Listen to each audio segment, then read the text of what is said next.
তো মানে মূল যে অভিযুক্ত সমরেশ চক্রবর্তী এখনো অ্যারেস্ট হলো না। মানে এটা সত্যি ভাবছি যে কি হবে আগামী দিনে।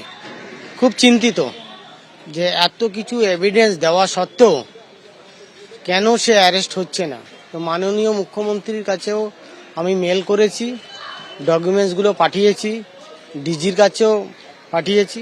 পুলিশ তো বলেই যাচ্ছে ধরবো সমরেশ চক্রবর্তীকে, অ্যারেস্ট করব, কিন্তু কোথায় দেখতে পাচ্ছি অ্যারেস্ট।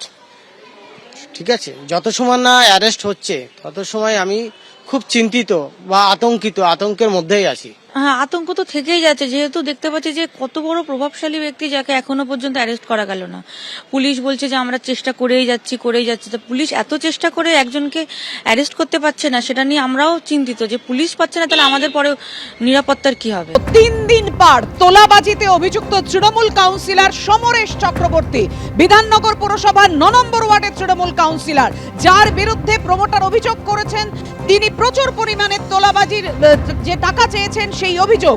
এবং সেই কাউন্সিলর সে কোথায়, সব থেকে বড় প্রশ্ন এখনো, কারণ 3 দিন পেরিয়ে গিয়েছে। গতকাল 24 ঘন্টার ডেডলাইনে নোটিশ ঝুলিয়েছিল তার ফ্ল্যাটে, সমন ঝোলানোর পরও এখনো অধরা তৃণমূল কাউন্সিলর সমরেশ চক্রবর্তী। এমনকি আলিপুরদুয়ারের চিলাপাতায় নিখোঁজ কাউন্সিলরের খোঁজে রিসর্টে তল্লাশি পর্যন্ত চলে। কোন রকম কোন সূত্র সন্ধান কি পুলিশ পেয়েছে? কথা বলবো, আমাদের সঙ্গে রয়েছেন আমাদের প্রতিনিধি পার্থ প্রতিম ঘোষ। পার্থ, এখনো পর্যন্ত তৃণমূল কাউন্সিলরের কোনো খোঁজ পেল না পুলিশ? 3 দিন পেরিয়ে গেল, যে বিলাসবহুল রিসর্টের তল্লাশি আজকে চালালো পুলিশ, কোন সূত্র পেয়েছে?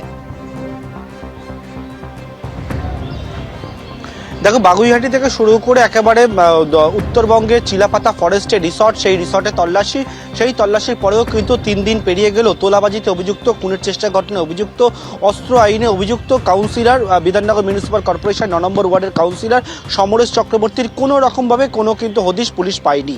3 দিন হয়ে গেল। এই হদিশ না পাওয়াতে ইতিমধ্যে যিনি আক্রান্ত প্রমোটার বা পরিবারের তরফ থেকে যেটা বলা হচ্ছে সেটা হচ্ছে তারা কিন্তু এই গ্রেপ্তারি কেন হচ্ছে না সেটা নিয়ে তারা প্রশ্ন তুলছেন। আজকে কিছুক্ষণ আগে দুপুরবেলা যে ছবি আমরা দেখতে পাই, দর্শক দেখতে পাচ্ছি, সেটা হচ্ছে আলিপুর দুয়ারের চিলাপাতা ফরেস্ট এবং জঙ্গলের মধ্যে আজকে পুলিশ হানা দেয়। সেখানে রিসর্টের হদিশ পায় পুলিশ, এবং পুলিশ সূত্রে দাবি করা হচ্ছে এই রিসর্টটি হচ্ছে সমরেশ চক্রবর্তী অর্থাৎ কাউন্সিলর রিসর্ট। এবং সেই রিসর্টে গিয়ে রিসর্টের যে সমস্ত ঘরগুলো রয়েছে সেই ঘরগুলিতে তল্লাশি চালানো হয়, বিভিন্ন কাগজপত্র নথিপত্র সেই সমস্ত কিছুতে তারা খতিয়ে দেখে। কিন্তু সমরেশ চক্রবর্তী অর্থাৎ অভিযুক্ত কাউন্সিলর কোথায়, তার কিন্তু কোনো রকমভাবে কোনো হদিশ পায়নি পুলিশ। পুলিশের দাবি কাউন্সিলর পলাতক অবস্থা রয়েছে, তার মোবাইল ফোনটিও কিন্তু নট রিচেবল অবস্থায় রয়েছে। কিন্তু দেখতে পেয়েছিলাম বাগুইহাটির ফ্ল্যাটের বাইরে নোটিশ ধরানো হয়েছিল আর ডেডলাইন দিয়ে দেওয়া হয়েছিল 24 ঘন্টার মধ্যে বাগুইহাটি থানায় ডাকা হয় কাউন্সিলরকে। সেখানে কোনো সাড়া তো পুলিশ পায়নি।